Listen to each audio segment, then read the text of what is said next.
dia, salve, salve. Pra dentro. Graças a Deus, hoje é sexta-feira. Rolê de sério. Rolê de sério.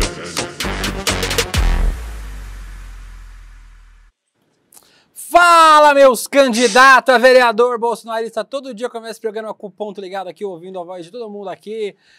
Tá uma zona esse programa. Estamos começando mais um Rolê Série da manhã desta terça-feira, dia 5 de março de 2024. O programa de hoje, um programa muito especial, como sempre, falando sobre o melhor e o pior que está acontecendo neste país, em especial na internet, nas redes sociais.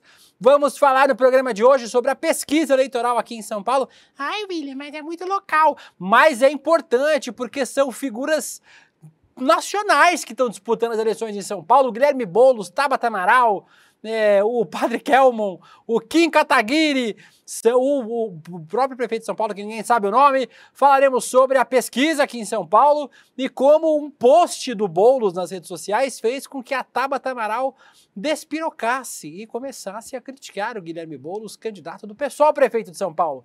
Falaremos mais sobre eleições municipais, sobre Jair Renan Bolsonaro virando candidato a vereador em Balneário Camboriú. Sim, Balneário Camboriú vai conseguir piorar ainda mais o seu quadro de eleitos neste ano, porque certamente o Jair Renan vai se eleger vereador em Balneário Camboriú. Vamos falar sobre a proposta do governo de regulamentar o transporte de passageiros, o Uber, o 99, esses negócios todo. Nem tem mais 99, acabou, não foi o Cabify, acabou, não sei. Um desses que acabou, foi o Cabify que acabou.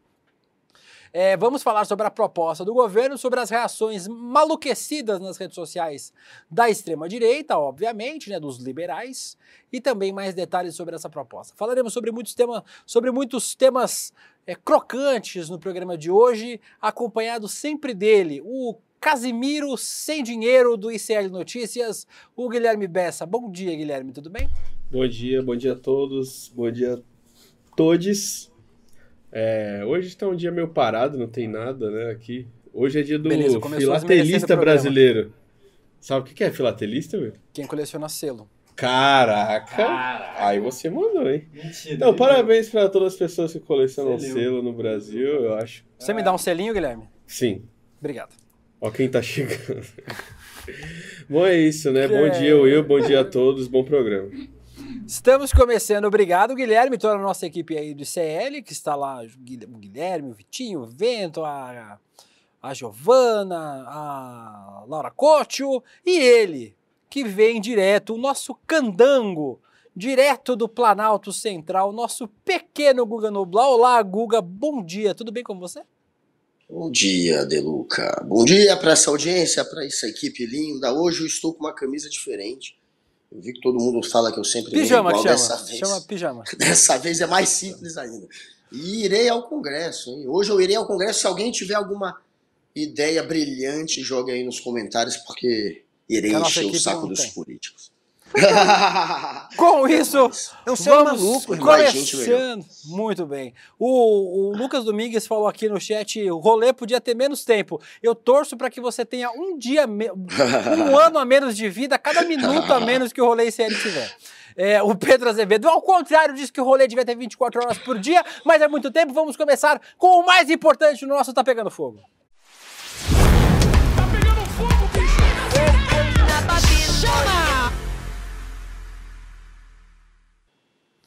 Começaremos, Guguinha de Pijama, falando sobre a pesquisa aqui em São Paulo para a prefeitura. E por que é importante falar sobre a eleição de São Paulo? Porque São Paulo é a maior cidade do Brasil, uma cidade que sempre produz políticos de proeminência nacional, né? Candidatos, ex-prefeitos de São Paulo já foram ex-prefeitos ou ex-candidatos a prefeito, já foram presidentes e vice-versa.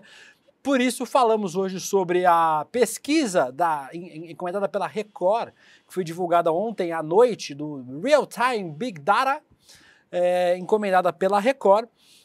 A pesquisa mostra que Boulos está na frente ainda na pesquisa, com 34% dos votos, seguido por Ricardo Nunes com 29%. Tabata Amaral ali tem 10%, o Kim Kataguiri 5%, a Marina Helena, sei lá quem é essa pessoa, 1% do Partido Novo, e o Padre Kelmo, o candidato padre, tem 1% dos votos. Apesar de carregar a maior intenção de votos, o Boulos também tem uma taxa alta de desaprovação, perdendo 46% de desaprovação. Perdendo apenas para o Padre Kelmo, que tem 60%. Diante disso, estima-se que o Lula perderia as eleições no segundo turno. E aí, Guga, o Boulos fez um post. Lula? Eu falei Lula? Eles falam parecido, é a mesma coisa. O Boulos fez um post nas redes sociais para comemorar a pesquisa. E cadê o post do Boulos pra gente falar do post do Boulos aí? Aí, ó. Você tá sentindo falta tipo de alguma coisa aí nessa arte, Guga, do Boulos? Olha, Pontes, tal Pontes ali com 11. Em outro cenário, o astronauta Marcos Pontes foi testado também. Mas o negócio é que o Boulos não colocou a Tabata na arte. A Tabata foi tirada da arte e a Tabata ficou pistola com isso. Vamos ver o vídeo da Tabata, pistola com o Boulos ter tirado ela da arte, e aí você comenta pra gente, Guguinha.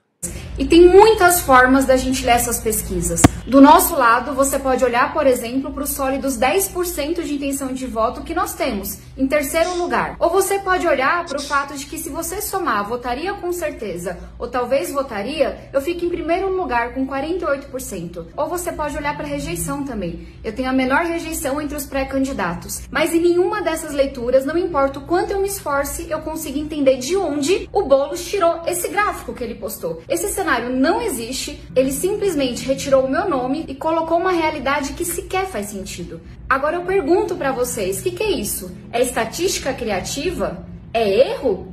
Alguém não tinha noção do que estava fazendo? Ou é safadeza mesmo?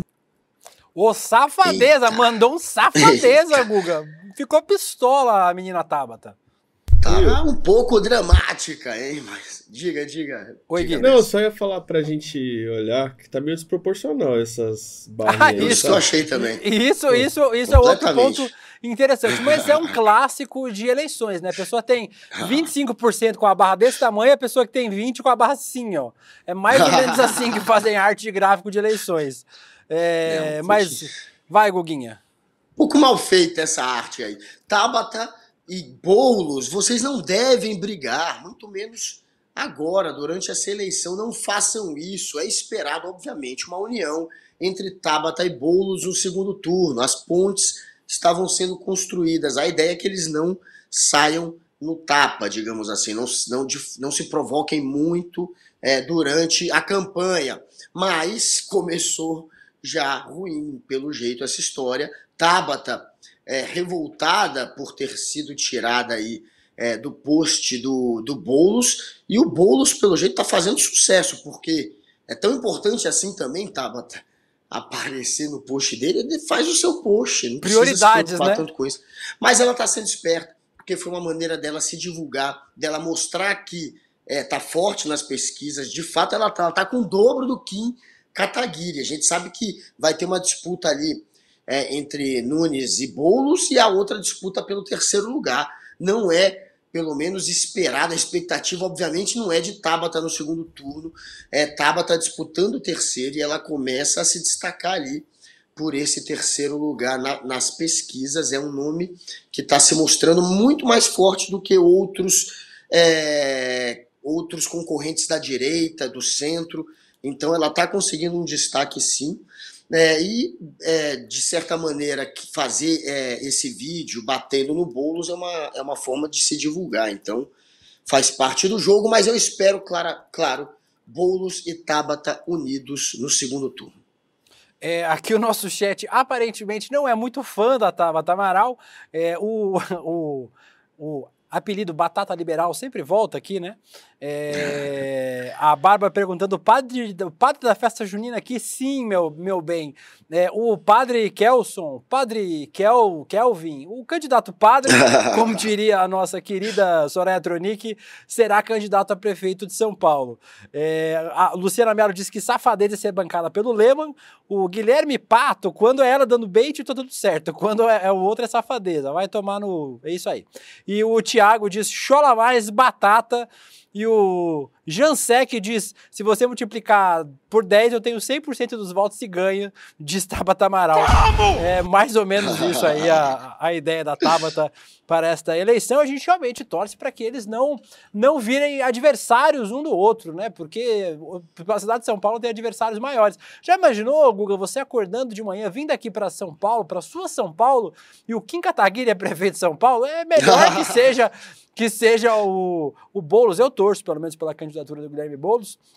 Que se não for o Boulos, que seja a opção menos ruim. Acho que acho que a opção menos ruim, além do Boulos, é a própria Tabata, né? O Ricardo Nunes. Mas essa eleição é Nunes e Boulos, né? Obviamente, ninguém espera nada além de uma eleição entre os dois, e o Nunes cresceu bastante, tem pesquisa em que ele já aparece em primeiro, então e como ele tem uma rejeição menor, claro, e tem a máquina não só da prefeitura, mas do estado na mão, ele tem uma vantagem muito grande. Vai ser uma eleição muito difícil para a esquerda, exatamente porque o Boulos tem essa rejeição gigantesca. Esse é o problema do Boulos. Parte de São Paulo considera o Boulos radical, é aquele papinho de sempre, clichê de sempre, que funciona e que tira voto. Então vai ser muito complicado vencer essa eleição do Nunes, mas claro que o Boulos tem a Marta de vice. A Marta é vista como, na memória, né, do eleitor ali de São Paulo, ela é a que tem a maior reputação, a melhor reputação. Na pesquisa que fizeram, né, qual foi o melhor prefeito ou governador de São Paulo, ela ficou em primeiro. Então, ela tem uma imagem muito positiva. Isso vai ajudar também, mas é muito difícil vencer do Nunes com a máquina do Estado e da Prefeitura na mão dele. Agora, o nosso chat alertou aqui, tem um pessoal que falou, o Rafael Siríaco, Tabata revelando seu íntimo. Mostra a arte de novo aí pra gente, do Boulos. Boulos lidera com 34% contra qualquer bolsonarista. É isso que diz a arte do Boulos. A arte dele diz literalmente contra qualquer bolsonarista. A Tabata queria ser colocada na arte como bolsonarista, talvez, Google? Tá vendo? Tá vendo, Tabata? Boulos te poupou de uma crítica. Peça desculpa ao Boulos.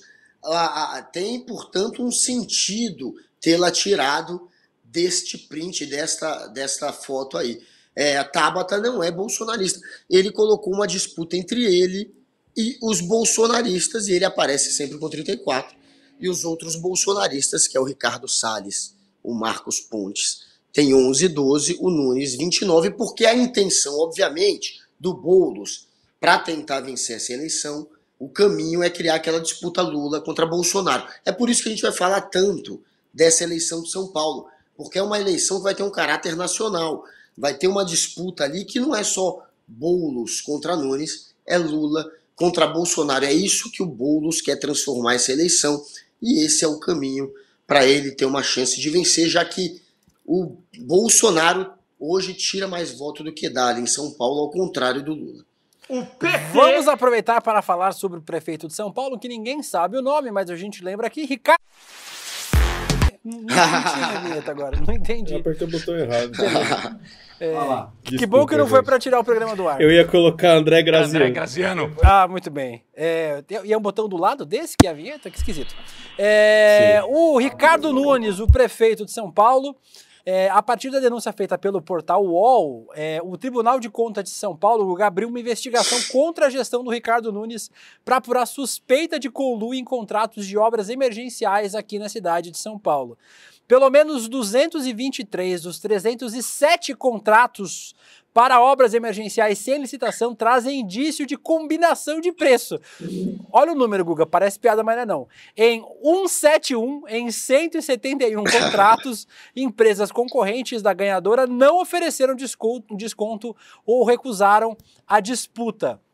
A gestão do Ricardo Nunes é responsável pela explosão em gastos em obras emergenciais. O atual prefeito gastou entre 2021 e 2023 cerca de 4,9 bilhões de reais, enquanto os últimos prefeitos todos juntos, o Kassab, o Haddad, o Dória e o Covas, gastaram 950 milhões. O cara gastou 5 bilhões e os caras gastaram um quinto somados. Estamos Ricardo lascados. Nunes, além de não querer se reeleger, quer ficar marcado na história de São Paulo como um dos piores prefeitos na gestão da cidade, né, Guga? É emergencial ter alguém mais competente, que não precise contratar tanta obra emergencial, enfim. Tem algo errado aí. E adiantou alguma coisa? A pergunta é, de fato, esse investimento gigantesco aí em obra emergencial deu em que resultado? Qual foi o benefício para a cidade? Melhorou? Deixou de ter o problema que tinha antes? Porque na prática São Paulo está uma zona mesmo e a gente tem um prefeito que, ao contrário dos outros, e não só do Haddad, né, que teve uma imagem de alguém que realmente subgeriu dinheiro, mas de vários outros, ele de fato está ficando como alguém marcado exatamente por não saber investir, gastar o dinheiro da cidade da maneira correta. Vamos falar agora, Guga, sobre outro tema. Eu já olhei comentários de vocês aqui. Vamos falar sobre outro tema importante agora, um tema nacional, para falar sobre o Uber, sobre a regulamentação do Uber e dos aplicativos de transporte de passageiros. O presidente Lula assinou ontem, na segunda-feira, um projeto de lei complementar que busca garantir a regulamentação das categorias de motoristas por aplicativo aqui no Brasil.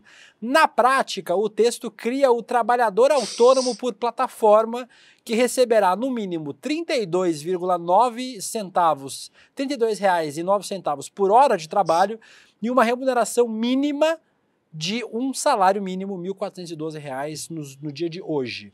Além disso, a proposta prevê uma jornada de 8 horas, com possibilidade de máxima de 12 horas, se houver acordo coletivo, auxílio maternidade e vale alimentação. Vamos ver a fala do presidente Lula ontem nesse evento de assinatura, Guga.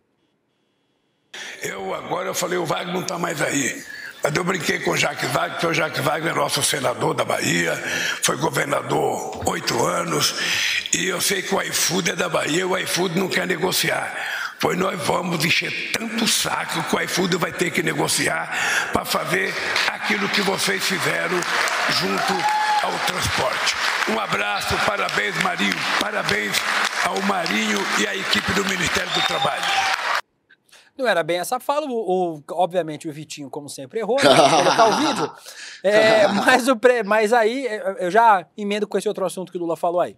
O Lula falou apresentando a PL, o que estamos fazendo aqui é uma lição, vocês acabaram de criar uma nova modalidade no mundo do trabalho, foi parida uma criança nova no mundo do trabalho, as pessoas que querem autonomia vão ter autonomia, mas elas precisam ter o mínimo de garantia. E o Lula disse isso, Guga, porque esse acordo foi amarrado com as empresas, né, com a associação que congrega as empresas de transporte, e também foi amarrado com parte dos representantes da categoria.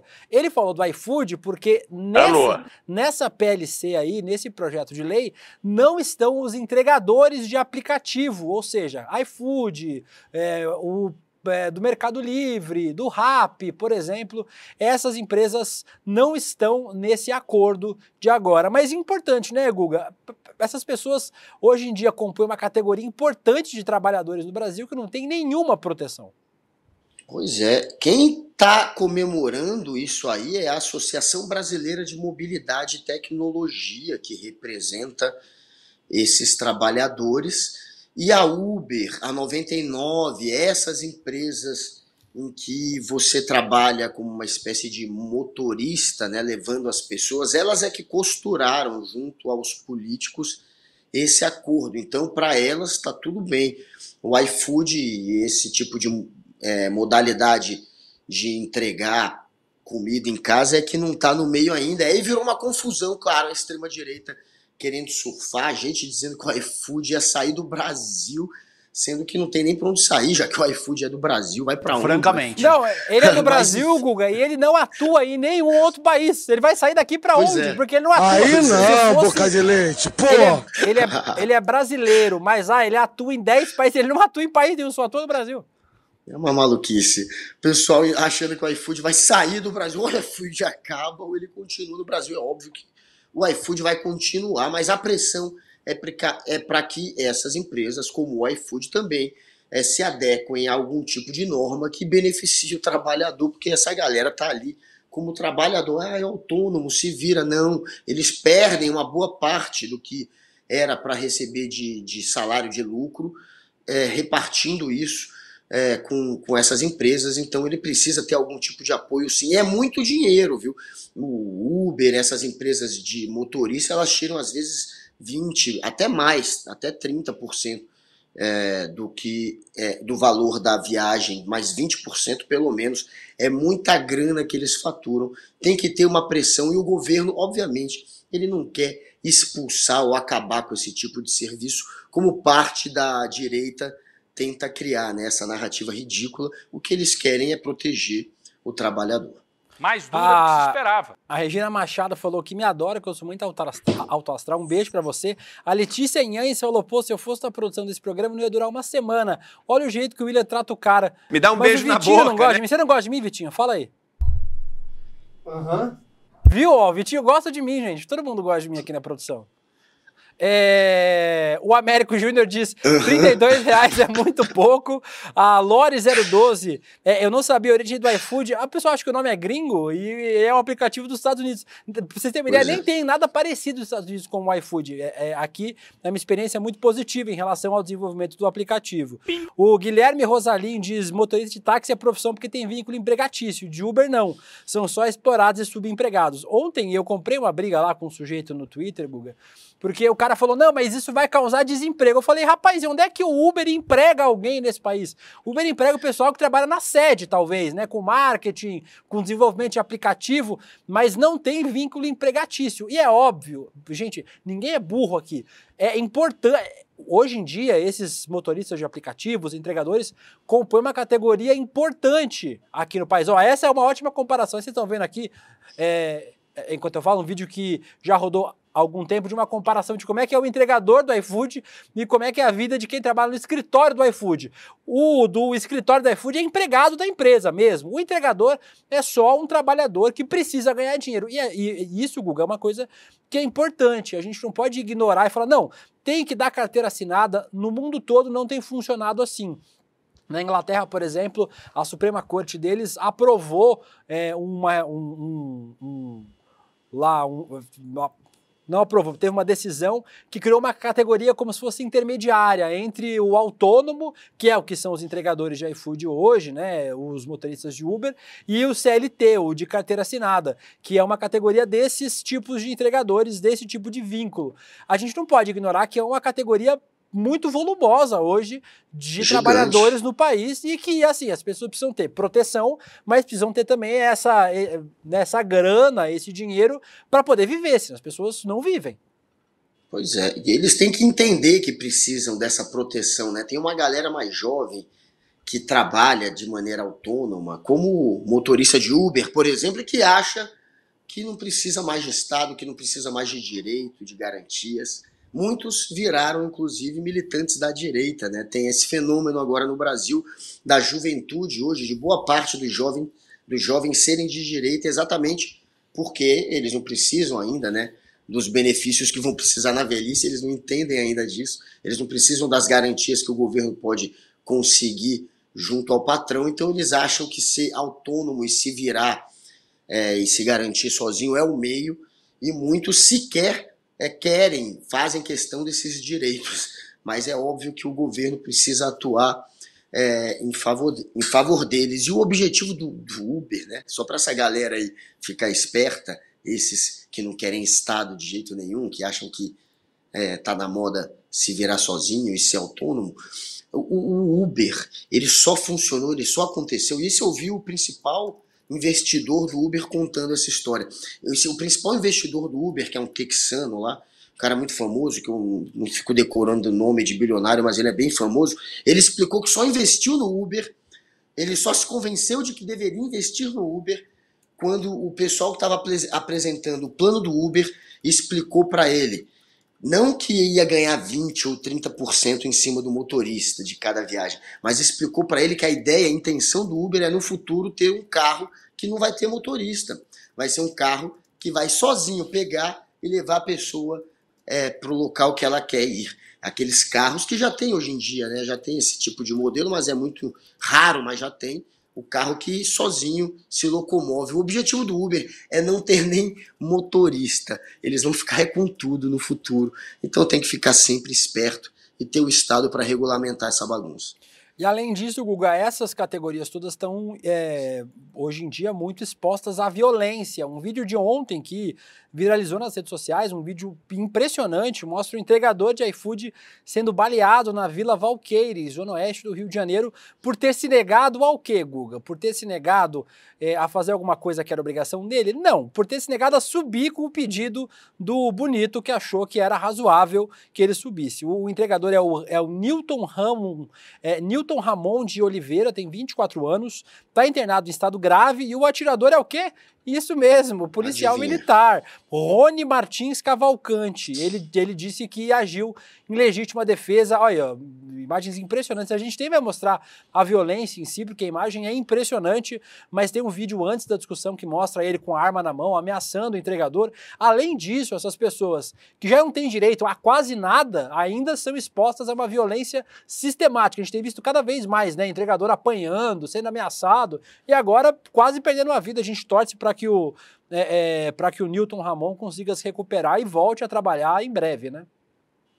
Mais uma covardia, mais uma vez praticada por alguém que deveria estar do lado da população, que é um policial, né? A polícia no Brasil, para cada 1000 vergonhas que a gente vê a polícia passar, vem um ato heróico, né?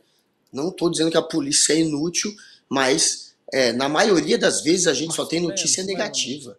É mais ou menos, viu? Depende, também acho. Enfim, a polícia do Brasil é uma vergonha. A gente tem um bando de gente incompetente, infelizmente. Quem está ali no meio e consegue fazer o trabalho de maneira bem feita é herói mesmo, porque está falida, e aí a gente vê o nível, né, da nossa polícia mais uma vez, nessa história covarde. O cara vai lá e dá um tiro numa pessoa que agora corre risco de vida, porque não quis subir para, enfim, levar a comida do cara até a porta dele. É o que está dito aí, né? Senhorzinhos e sinhazinhas. Agora eles não têm o chicote, agora eles têm um 38 na mão. Nosso chat, obviamente, comentando muito esse tema, o Rafael Bertuolo, motoboy arriscando a vida por essa merreca que ganha, que os grandes monopólios dão. O Gabriel Vinícius, sou motorista, R$32 por hora é uma piada. O Vinícius Ducati ser autônomo é legal até chegar a próxima pandemia e acabar o ganha-pão, como aconteceu com muita gente em 2020. E o Matheus Botelho tentaram nos convencer que MEI é a possibilidade de sermos empreendedores. Somos desempregados com CNPJ. E o Bruno Lobianco diz que esse PMI vai ser condecorado pelo Flávio. O Flávio não pode ver um PM criminoso que gosta de dar medalha. Pois é. E com isso nós terminamos o nosso Está Pegando Fogo. Vamos agora para o nosso novo quadro que estreou e fez muito sucesso. Vocês pediram, ele voltou, a hora do mugido. Toca o berrante. Beleza, todo dia um problema.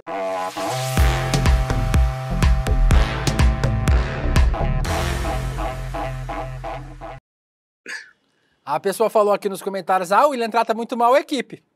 Dá pra tratar bem? Não tem condições. Vamos lá para mais um Hora do Mugido. Você também pode mandar sugestões pra gente no Hora do Mugido nas minhas redes sociais, no @DeLucaWilliam, no Instagram, no @DeLuca no Twitter, e no nosso Zap aqui do ICM, que a Laura não estava preparada para colocar essa tarja agora, mas o telefone vai aparecer para vocês daqui a pouco. Podem mandar sugestões no nosso Zap. Aí, ó, 11 988 9928. Manda um Zap pra mim. 93 é o Guilherme, que vê o Zap, não mande nudes, porque a Laura, não a Laura do ICL, a Laura noiva do Guilherme é muito ciumenta. Um beijo pra você, Laura, inclusive, meu amor. Você pode mandar suas sugestões lá, tanto pra cá, quanto pro outro quadro lá, pro melhor que você não viu. E da namorada do Vitinho, você não vai falar? Não, porque a gente só fala de pessoas que existem. Vamos começar, Guga, com o influenciador que se identifica como Jorginho Opressor, ele levantou um bom questionamento, Guga. Quem é que se beneficiou com o golpe de 8 de janeiro? Segundo ele, olha quem foi. Isso que você está vendo no vídeo de baixo é um caso de comoção grave de repercussão nacional? Deixa nos comentários, tá? Agora eu quero que você faça o seguinte, calcula aqui, se a pessoa que planejou isso para o dia 8 de janeiro, ele queria que o presidente em exercício decretasse um estado de sítio ou então decretasse uma GLO. E o presidente em exercício naquela época não era o Bolsonaro, era o Lula. Então o objetivo dessa pessoa foi alcançado, porque inclusive o decreto já estava pronto, porque o Lula deu a declaração praticamente enquanto o movimento ainda estava acontecendo. Não deu tempo nem de escrever o decreto, e o decreto já estava pronto para assinatura. Agora, se você está cansado de ser enganado pelo jornalismo militante, pelos veículos de comunicação tradicionais, clica nesse vídeo aqui de baixo da descrição e vocês vão entender o que aconteceu de acordo com a Constituição. Me segue aí para mais conteúdos assim, pessoal. São gênio. Vou comer você. Sabe o que fala. Os caras vão falar isso pra sempre. Tudo bem que eles tentam reinventar a ditadura militar até hoje, mas o cara vai ficar dizendo, os caras vão ficar dizendo isso pra sempre. Quem pergunta o Jorginho Opressor, quem se beneficiou com o 8 de janeiro, Guga? Quem será, né, gente? Quem se beneficiou, né, gente? Jorginho Opressor, você precisa entender que se o Lula tivesse decretado a GLO, e de fato tinha gente empurrando a GLO para ele, quem ia de fato ficar no poder eram os militares. Era exatamente essa a hora do plot twist aí e do Lula se dar mal, tanto que ele não decretou, e a Janja tem aquele telefonema famoso em que o ministro da Defesa, o Múcio, conversa com o Lula sobre a GLO e a Janja fala, não, isso é golpe, isso é golpe.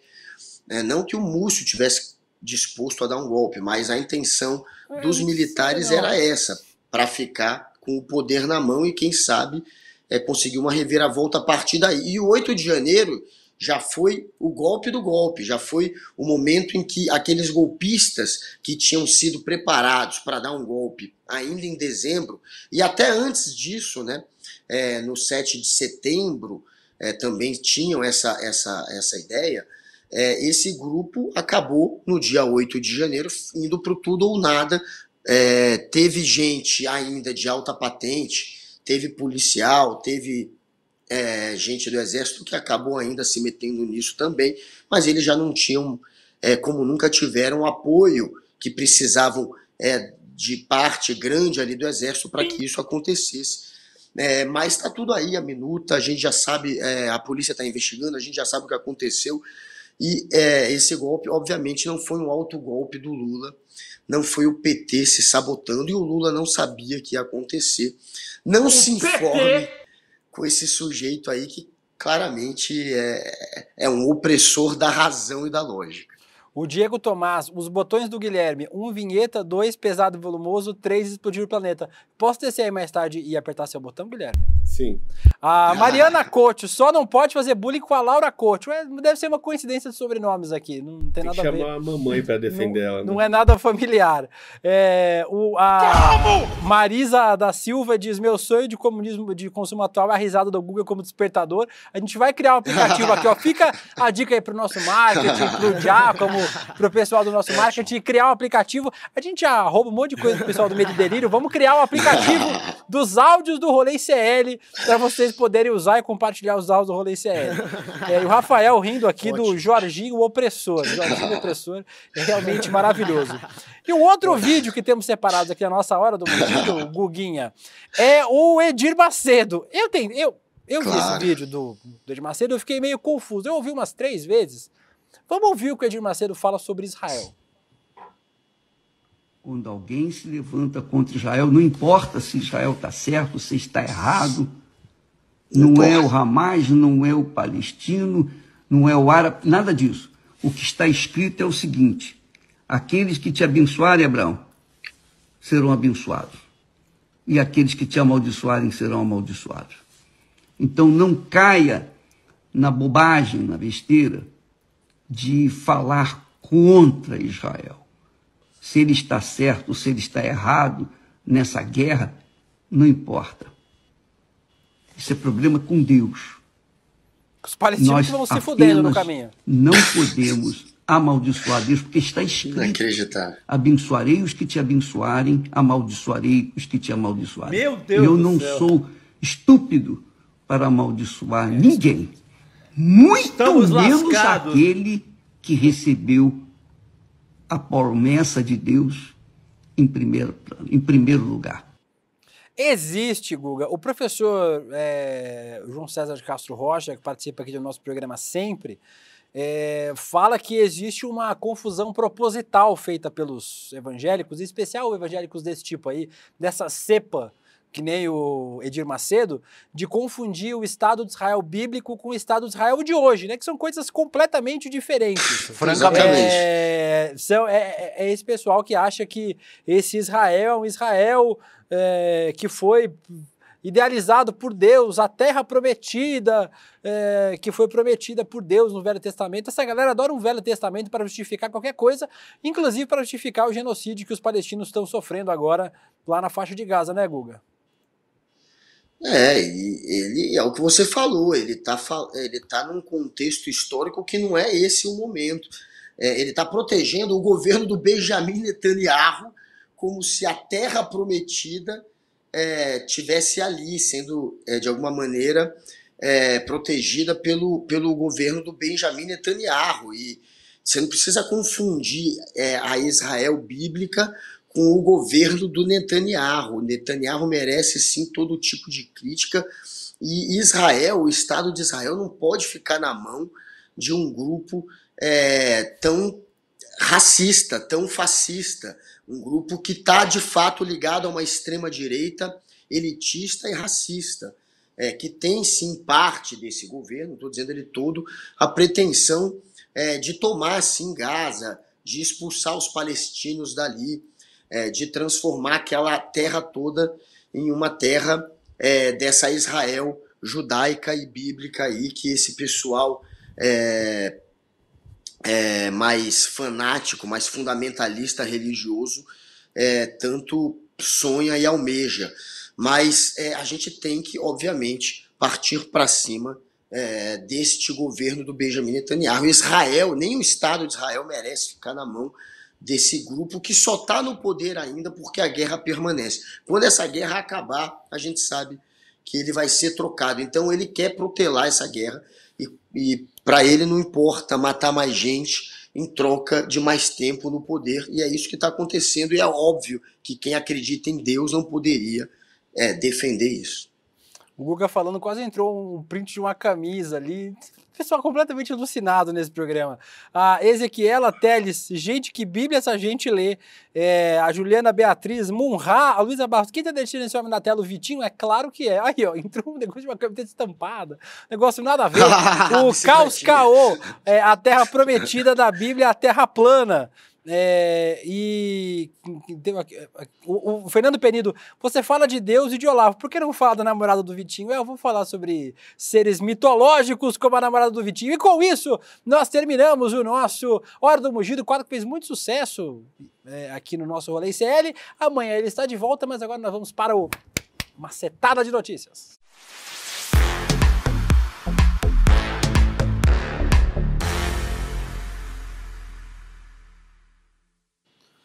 No nosso Macetada de Notícias, começaremos falando sobre ele, o cabeça de filtro de barro. Pesou!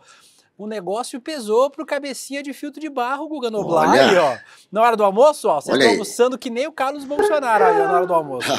Vou comer você, Guilherme. Em entrevista ao programa Fórum 11h30, o advogado Roberto Bertoldo, que já esteve aqui no CL, revelou que uma ex-deputada, que ele não citou quem era, teria provas que o Carlos Bolsonaro seria o mandante do assassinato da Marielle Franco. O Bertoldo disse que a ex-parlamentar federal tinha revelado a ele que recebeu informações do general Santos Cruz, que ele teria provas de que o Carlos Bolsonaro seria o mandante da morte da Marielle Franco. Claro, obviamente, o Bertoldo trouxe um total de 0 provas dessa acusação que ele fez, mas jogou no ar. Né? Ele trouxe um total de 0 provas, nem disse que era deputada, disse que ela está sendo ameaçada e tal. Trouxe um total de 0 provas. Agora, o que tem prova contra o Carlos Bolsonaro, Guga, e aí ele se complicou, é a apuração de lavagem de dinheiro do Carlos Bolsonaro, que entrou na sua fase final. Uma apuração exclusiva, novamente, da nossa genial Juliana Dalpiva, aqui para o site iclnoticias.com.br. A investigação apura peculato, lavagem de dinheiro, organização criminosa no gabinete do vereador Carluxo, do Republicanos. Ele está trocando, inclusive, o Republicanos pelo PL. O Carlos e a segunda mulher do Bolsonaro, Ana Cristina Siqueira Vale, que eu e o Guga já falamos aqui sobre ela, receberam R$ 476.800 em depósitos em dinheiro sem origem desde 2005. A acusação feita pelo Bertoldo, Guga, não tem muito pé nem cabeça. Assim, a gente já falou que a gente não acha, eu pelo menos não acho, que a família Bolsonaro esteja diretamente envolvida com a morte da Marielle, mas se o Bertoldo falou, ele vai ter que provar em alguma medida o que ele falou. O que a gente tem de seguro são essas informações que a Juliana Dalpiva trouxe aí da investigação sobre o Carluxo entrando na fase final. Só peculato, lavagem de dinheiro e organização criminosa, o cabecinha de filtro de barro vai ter que responder, Guga. Mas é porque a rachadinha que ele é suspeito de ter participado, né, a grana que ele recebeu do pessoal que foi ou funcionário fantasma ou que era obrigado a repartir o salário, quem tinha a função de juntar essa grana era ela, Ana Cristina, né, que na época era mulher do Jair Bolsonaro, a mãe do Jair Renan, do 04. Ela que, depois que se separa do Bolsonaro, perde essa função para o Queiroz. Olha aí, outra rachadinha. Essa rachadinha é menor ainda. O Carluxo, então, ele é um dos primeiros da fila mesmo, né? O Flávio Bolsonaro depois tem também a suspeita de rachadinha. O Flávio Bolsonaro tem foro privilegiado, né? Ao contrário do vereador. E ele, a rachadinha é posterior, com o Queiroz já no comando da rachadinha. A rachadinha do Carluxo é ainda mais antigo. O Carluxo que virou vereador aos 17 anos de idade para impedir a própria mãe, a Rogéria, de vencer a eleição, já que Bolsonaro queria sabotar a ex-mulher e usou o filho para isso. Então ele já está na política há muito tempo. Ele fez 18 exatamente no momento em que ele teria que assumir a cadeira dele de vereador. Ele foi eleito ainda com 17. Pela lei isso só pode ser a partir dos 18. Ele foi no limite, só para evitar a mãe. Então ele está nessa há muito tempo. É rolo antigo e o primeiro da fila tem que ser ele mesmo. Mas tem outros, hein? É a família inteira metida em rachadinha. E é claro que o mentor disso é o papai Bolsonaro. É muito irônico, né? A gente ver o Carluxo metido numa rachadinha. Mas aconteceu. Eu quero dar pra você... A Jordana disse que eu dou uma risada imoral aqui, que ela se racha de rir ouvindo a gente. Aqui é só na rachadinha. A Sueli Luzi tá reclamando dessa foto da rachadinha do Bolsonaro. O Romo Júnior tira o capacete pra buçar, Carlos. Falta de respeito. É o cabecinha de filtro de barro. Porra! O Carlos Vanderlei diz: o Rolê CL é o novo Perdidos na Noite e o Deluca é o novo Faustão da internet. Ô louco, bicho. Achei meio gordofóbico, mas eu vou agradecer o elogio mesmo assim. Carlos Vanderlei. Se o Carluxo entrou na política cedo, tem outro bolsonarista entrando cedo. Outro da família Guga Noblar. Seguindo a tradição de amar uma mamata, o Jair Renan se filiou ao PL e vai concorrer a vereador em Balneário Camboriú. Informação que este que vos fala, eu sou o Juliano Dalpivo. Eu já tinha essa informação há meses atrás, né? Eu sou de Balneário Camboriú, eu sou de São Paulo, mas cresci em Balneário Camboriú, tenho muitos contatos lá. E eu já tinha ouvido essa história há muito tempo, de que o projeto político do Jair Renan era ser candidato a vereador na cidade. Pensaram em candidato a prefeito, mas ele é aliado do prefeito lá, que é do PL, o Fabrício Oliveira, mas ele vai ser candidato a vereador em Balneário Camboriú, agora em outubro. A Laurinha Bolsonaro é a única filha do Bolsonaro fora da política. Por enquanto tem 13 anos também, então não tem nem idade para isso. A filiação vai acontecer nesse mês, um evento com a presença do Bolsonaro. E cabe lembrar que mesmo sem mandato, o nosso Jair Renan, o nosso mestre Splinter da família Bolsonaro, ele já está sendo acusado, já começou bem, né? Já está sendo acusado de lavagem de dinheiro, falsidade ideológica e uso de documento falso pela Polícia Federal. O Carluxo, né, o Carlos Bolsonaro, que a gente falava agora, também vai sair do Republicanos e vai para o PL para concorrer à reeleição no Rio de Janeiro. A mamata nunca acaba, né? A mamata é a mamada em alguns casos aí, que tem um pessoal da família Bolsonaro.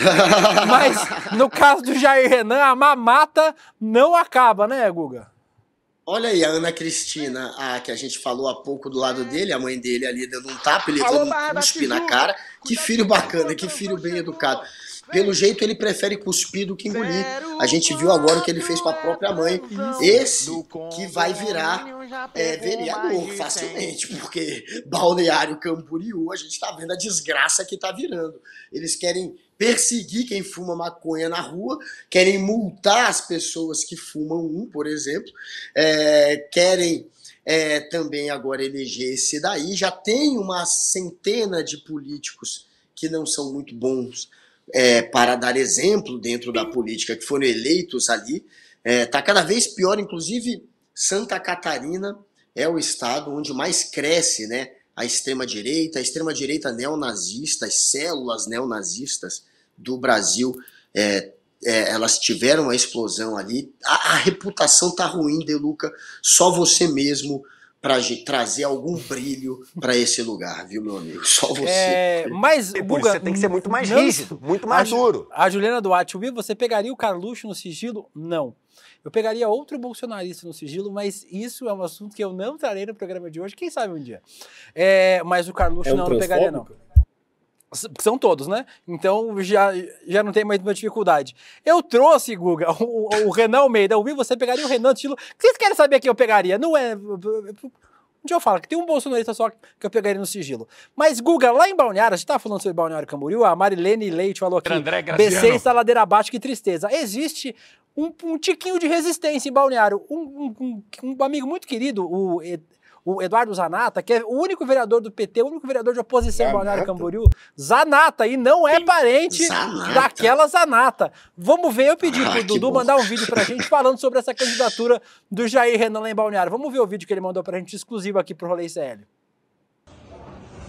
Bom dia, eu tô aqui em Brasília tratando de políticas e programas do governo Lula para Balneário Camboriú e fui solicitado a comentar a ida do ex-presidente Jair Bolsonaro para Balneário Camboriú para filiar o filho mais novo para ser candidato a vereador lá. Eu acredito que vai ser muito importante para colocar em debate qual é o governo ou qual foi a política que se preocupa com o município, com a nossa região e que levou recursos, que levou programas que mudaram a vida da população. E não apenas de aventureiros e pessoas que caíram de paraquedas e não conhecem nada do nosso município. E a gente vai fazer esse debate e deixar isso claro na eleição. Mandar um beijo aí pro Dudu Zanata, tem resistência lá. O único vereador do PT de Balneário Camboriú é o Eduardo Zanata, a gente espera que o Eduardo se reeleja agora. Mas, Guga, o cara não conhece a cidade, foi pra cidade agora trabalhar com um outro sujeito lá, com o senador, o Jorge Saif, e aí vai virar vereador na cidade totalmente importado. É uma coisa muito bizarra isso, né? É mania, né, dos bolsonaristas, né, pelo jeito. Eles simplesmente vão para qualquer cidade onde tem um público maior da extrema-direita, onde tem pessoas, onde tem um número maior de eleitores frustrados, e aí eles se elegem ali, né? O Tarcísio foi para São Paulo e virou governador. A Michele quer virar agora senadora no lugar do Sérgio Moro pelo Paraná. Nunca pisou no Paraná na vida, pisou uma vez ou outra, não conhece nada dali. O próprio Bolsonaro, né? Ele é de São Paulo, mas foi eleito antes de ser presidente pelo Rio de Janeiro. Esse pessoal, pelo jeito, adora fazer um turismo político. Onde for mais fácil, eles se elegem, a gente entende. Afinal de contas, é puro oportunismo político. Eu adoro que vocês no chat têm muito foco no programa. O Thiago perguntando se é o Eduardo Leite que eu pegaria. O Valdeir Brito, logicamente, seria o Bananinha. E o Fernando Penido, você pegaria no sigilo? Não, no sigilo não, só em on. Vocês, não tem nada a ver com vocês aí, o que vocês estão falando aí.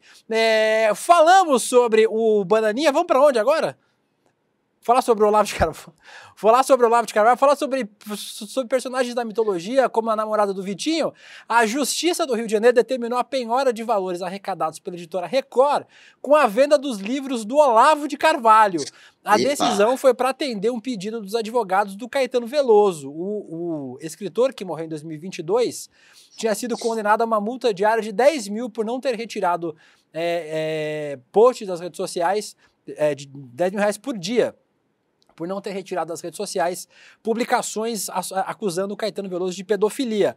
A multa se acumulou e até a última atualização estava em R$ 3.300. A editora informou que os valores... 3 milhões, né? É isso, 3 milhões. 3 milhãozinho. 3 milhões. Li errado. 3.372.608,33. A editora Record informou à Justiça que os valores referentes ao livro do Olavo de Carvalho totalizam atualmente um montante de R$ 8.016. O Olavo de Carvalho, curiosamente, não se pronunciou sobre esse assunto ainda. 8 mil. Aqui tá aqui. Só se a Laura Conte errou dessa vez. É 8 mil, não é, Laura? É 8 mil. Peraí, o que tem é isso. O que eles têm de lucro? O que tem de lucro é 8 mil reais, tem que pagar 3 milhões.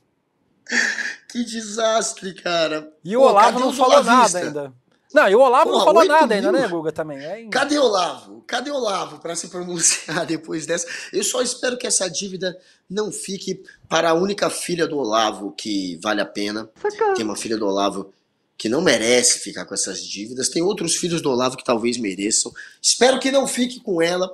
Papai Olavo, olha isso que você fez. Além de ter dado uma vida de louco para os filhos, né? Diziam que ele tirava da escola, era desses caras que tirava os filhos da escola. Ele ainda vai deixar, pelo jeito, uma dívida milionária. Deixou uma dívida milionária. Milhões e milhões que se acumularam exatamente porque ele quis bancar o Durão. Não vou tirar, ele não tirou essa acusação mentirosa que ele fez ao Caetano. Ele deixou por 1 ano, por 2 anos. Isso foi se acumulando. Faz 10 mil por dia, né? Vezes 2 anos, e aí tem juros, e aí tem correção, enfim, sei lá, chegou a 3 milhões, agora dá um jeito aí, bando de olavista fanático, comprem o livro do Olavo, 8 mil não é nada, ele nem vende livro. É um selo maluco, irmão. Então, não, hoje ele não vende mais nada também. Ele não vende mais nada, tadinho. Mas enfim, daí você vê o fiasco que é o Olavo de Carvalho, além de deixar uma dívida gigante, ele não consegue vender livro nem para fanático mais. Com isso, nós vamos... A Elza Andrade lembrou aqui, na Câmara de Florianópolis tem a vereadora do PT, Carla Aires, batalhadora, uma amiga muito querida. A Carla é uma amiga pessoal mesmo. A Carla é um amor de pessoa. Um beijo pra você, Carla. Tem muita resistência, né, em Santa Catarina. Vocês acham que não, mas tem bastante resistência de esquerda lá no estado. E com isso, Guga, fechamos este tema e vamos agora para o nosso quadro aleatório, que o Guga não sabe nem o que é, mas vai descobrir agora.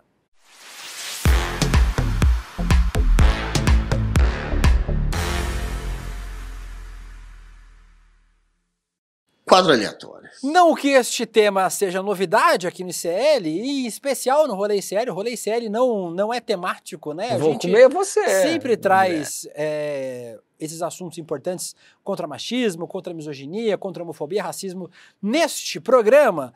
Então não é novidade, né? Não é só porque nós estamos no mês da mulher e na semana do Dia das Mulheres. Nós trouxemos hoje, Guga, um ranking, um top de políticos que já tiveram seus nomes envolvidos em violência contra a mulher. Lembrando que na política as mulheres estão ainda mais vulneráveis, né? Apesar de parecer que não, a esse tipo de violência. Primeiro, o top 1 que a gente lembrou é Fernando Cury contra Isa Pena. Quem lembra? Vocês lembram, né, dessa história? Em dezembro de 2020, o ex-deputado Fernando Cury, do União Brasil, foi flagrado pelas câmeras da Assembleia de São Paulo, se aproximando da ex-deputada Isa Pena, do PCdoB, por trás e apalpando seus seios durante uma sessão plenária. O Código Penal define importunação sexual como praticar contra alguém, importunação sexual como praticar contra alguém e sem a sua anuência, ato libidinoso e com o objetivo de satisfazer a própria lascívia ou a de terceiro, pena de 1 a 5 anos de prisão. O Cury foi condenado a pagar uma multa de 20 salários mínimos e continua elegível. O cara fez tudo isso, Guga, e continua podendo ser votado e solto. Não foi preso, não foi condenado a nada. Só pagar a multa. Eu lembro dessa piada, dessa história, mas é isso. Se você tem uma maioria ali dentro, você faz o que você quer, seja no Congresso Nacional, seja na Assembleia Legislativa. O que importa é o número de aliados que você tem ali dentro. Aí você pode fazer o que quiser, pode quebrar decoro, pode passar vergonha até assediando uma outra parlamentar, uma outra deputada, que nada lhe acontece. Isso foi uma vergonha, uma mácula aí para a história de São Paulo. Em quarto lugar, falando ainda sobre máculas na história de São Paulo, está o prefeito de São Paulo, o Ricardo Nunes, contra a esposa. Em 2011, que é o candidato à reeleição agora em São Paulo, foi acusado de violência doméstica pela esposa e ameaças.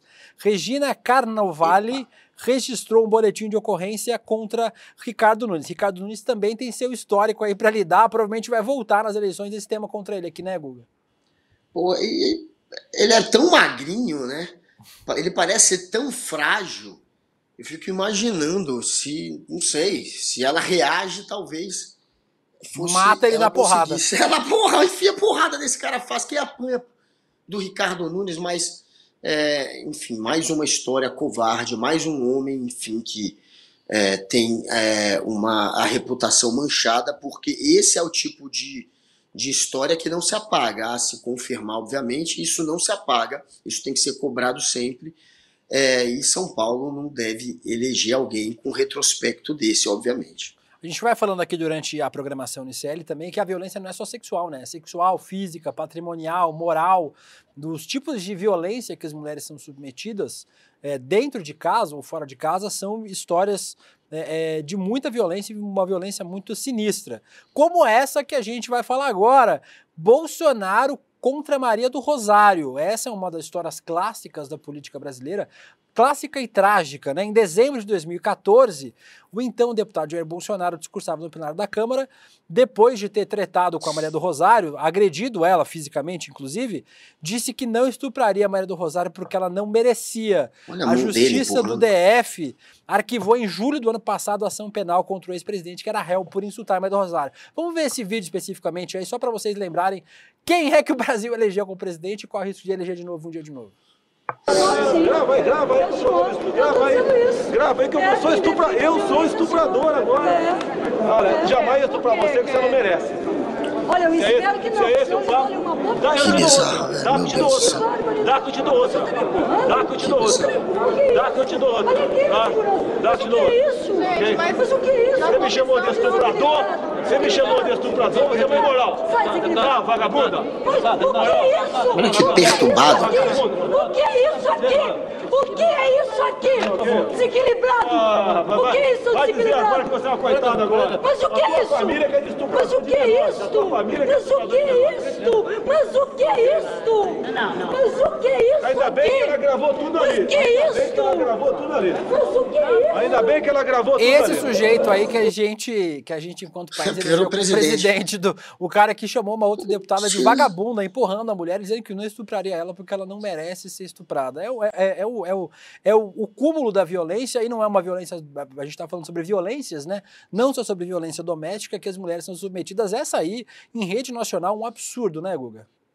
E tem estúpido da extrema-direita que faz apologia à violência contra a mulher, e aí eles ficam usando hoje o discurso da igualdade entre os sexos. É igualdade? Então você vai receber de maneira igual a violência que eles acham correto ser praticado num momento de um bate-boca como isso aí que aconteceu. Eles tentam justificar a violência contra a mulher e tentam justificar esse ataque covarde aí do Bolsonaro. Isso daí é claro que qualquer pessoa que tem o mínimo de decência assista a isso, jamais vai se tornar um fã, um eleitor, ou vai, enfim, apoiar o Jair Bolsonaro, mas não foi o que a gente viu aqui no Brasil. O que a gente vê realmente é uma turma que tem um ódio entre os sexos, né? Não é só ódio de classe, é ódio entre os sexos também. Tem aqueles red pills, essa turma red pill, que tem um pensamento que consegue, de alguma maneira, concordar ou justificar uma violência desse tipo. E infelizmente esse sujeito, mesmo com esse retrospecto, virou presidente do Brasil para vergonha de todos nós. O vídeo é de 2003, esse que vocês viram, ele voltou a falar em 2014 esses absurdos e a ação foi arquivada, né? Nos dois casos, as duas ações foram arquivadas. Os últimos dois casos que a gente separou, Guga, o Zé Trovão, em novembro do ano passado, o Tribunal de Justiça do DF aceitou medida protetiva de urgência para Ana Rosa Schuster Silveira contra o companheiro, o deputado Marcos Antônio Pereira Gomes, o Zé Trovão. No boletim de ocorrência, na Delegacia da Defesa da Mulher, Ana disse ter sido agredida pelo deputado que já o ameaçou de morte. E falando em deputados, a gente lembra do caso do Arthur Lira. A investigação exclusiva da agência pública se debruçou sobre o processo judicial baseado na Lei Maria da Penha, que envolve diretamente o deputado Arthur Lira, do PP, e sua ex-mulher, que acusou Lira de violência sexual. No boletim de ocorrência, Juliane relatou que o Lira havia agredido ela fisicamente e verbalmente e teria ameaçado de morte durante crise de ciúmes. 9 anos depois, em 2015, o parlamentar foi inocentado das acusações pelo Supremo. A Juliane Lins relatou ter sido agredida por cerca de 40 minutos, com tapas, chutes, pancadas, foi arrastada pelos cabelos, tendo sido muito chutada no chão e foi estuprada pelo ex-marido, segundo o relato da Juliane, o presidente da Câmara dos Deputados. Se a gente cavucasse, né, Guga, mais histórias na Câmara dos Deputados de violência contra a mulher, se mais mulheres não tivessem medo de denunciar, certamente essas histórias envolvendo violência doméstica, como o Zé Trovão e o Arthur Lira, não seriam histórias isoladas, né? Tem várias, né? A gente buscou alguns exemplos, poucos exemplos, mas é óbvio que tem inúmeras histórias de parlamentares que agrediram ou que agridem as mulheres, as esposas, as namoradas. Isso, infelizmente, não é exceção, é regra, sim. Você vai ter muitos casos e temos que ficar em cima, temos que cobrar, temos que, como opinião pública, constranger, apresentar essas histórias, que é o que a gente está fazendo aqui agora. E mais uma forma da gente combater esse tipo de violência, Guga, é o evento que o ICL vai promover agora no domingo. A gente vai ter um webinário, como diz o Guga Noblar, uma entrevista e um bate-papo, uma aula aberta com a Maria da Penha, uma guerreira da luta pelos direitos das mulheres. Desde que a gente começou a falar sobre esse assunto, a gente tem recebido vários relatos de mulheres vítimas de violência, de toda sorte de violência, né? A gente já falou que ela não é só física, sexual, mas também é patrimonial, também é moral, que as mulheres são submetidas. Essa realidade é muito mais comum do que a gente imagina. Em nome de todos nós aqui do ICL, a gente se solidariza com essas mulheres que estão abrindo as suas histórias e que a gente lembra que existe um serviço nacional, o 180, é um canal onde as vítimas ou testemunhas de violência doméstica podem pedir ajuda e denunciar agressões. O 180 é um serviço gratuito e que funciona 24 horas por dia. Ele orienta mulheres em situação de vulnerabilidade sobre a lei, né, sobre a legislação, e também podem direcioná-las a redes de acolhimento mais próximas.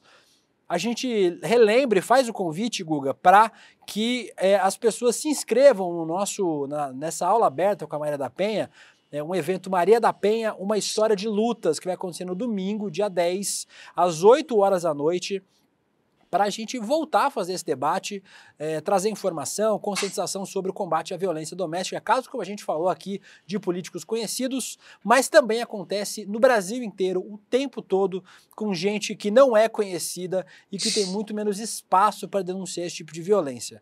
A Lei Maria da Penha existe desde 2006 e criou mecanismos para proteger mulheres vítimas de violência doméstica e familiar contra as mulheres.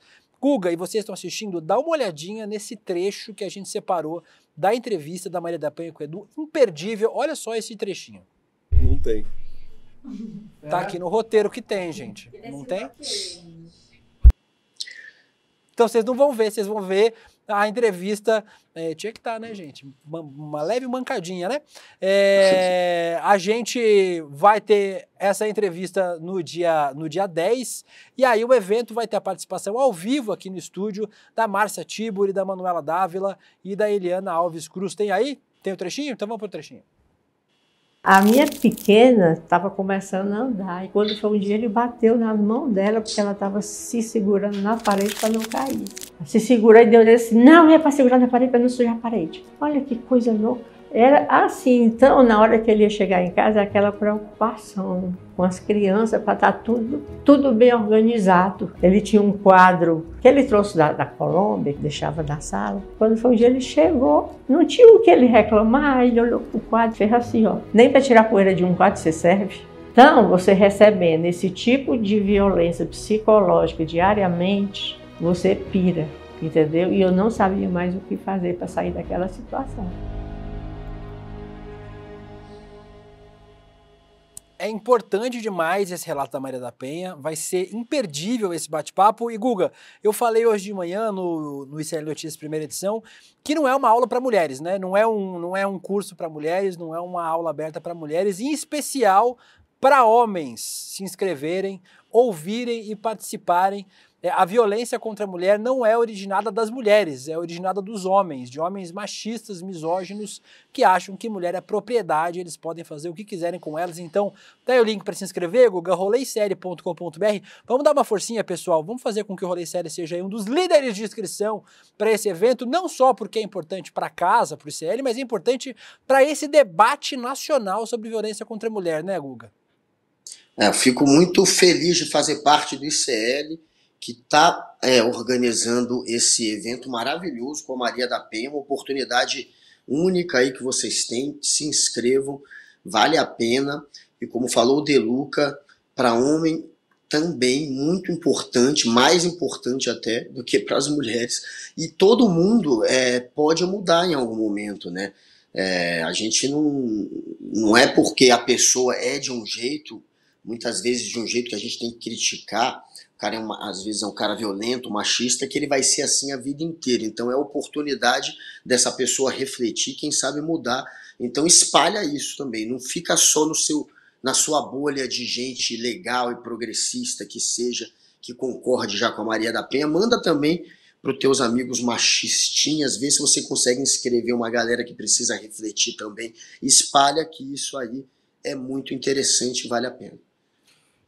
Muita gente comentando aqui sobre isso, importante demais, né? O Si falou aqui, é importante que nós homens participemos, que a gente tem que aprender para poder melhorar e realmente para trazer esse debate. A Jeane Mello, de fato, deu um concurso muito importante para nós homens também. Obrigado por colocar isso também. Muitas mulheres aqui, a Luana Lima, a Juliana Beatriz já fez inscrição, a Roberta mandou para geral, a Denise Fernandes já fez inscrição com gosto, a Valéria Calisto, a Ana Borba, a todas as mulheres do nosso chat aqui que fazem o programa, a Lúcia Maria Dias, que fazem o programa com a gente todos os dias. Então, obrigado a todas vocês que participam com a gente. E amanhã a gente está de volta aqui, meu pequeno Guguinha, para mais um dia de Rolê CL. O Guga que vai para o Congresso hoje, vai gravar, vai trazer coisas novas para a gente.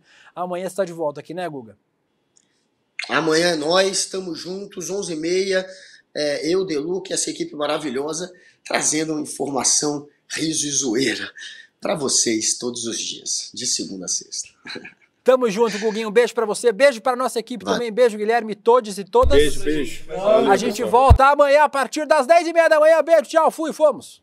No ano de 1983, a brasileira Maria da Penha, farmacêutica, estava em casa, onde morava com o marido e 3 filhas. Ela dormia quando o próprio marido deu um tiro nela. Meses depois, enquanto ela se recuperava, o marido tentou matá-la outra vez, agora eletrocutando-a no banheiro. O caso da Dona Maria da Penha é um caso comum, infelizmente, no Brasil de hoje, onde milhares de mulheres todos os dias são vítimas de violência doméstica. Mas Dona Maria da Penha resistiu. Ela é uma guerreira e começou uma longa luta por justiça, tornando-se um símbolo na defesa das mulheres em todo o Brasil. Pois bem, no dia 10 de março, um domingo, às 8 da noite, o ICL traz para você uma entrevista exclusiva com Maria da Penha, que conta toda essa trajetória de lutas, de busca por justiça e nos abre o horizonte para entender exatamente o que acontece neste país com a violência contra as mulheres. Para você não perder essa aula aberta, basta você clicar no link que está aqui neste vídeo e ter acesso à aula. Não só você, mas suas amigas, seus amigos, todas as pessoas que você conhece e para as quais seja importante conhecer esta realidade.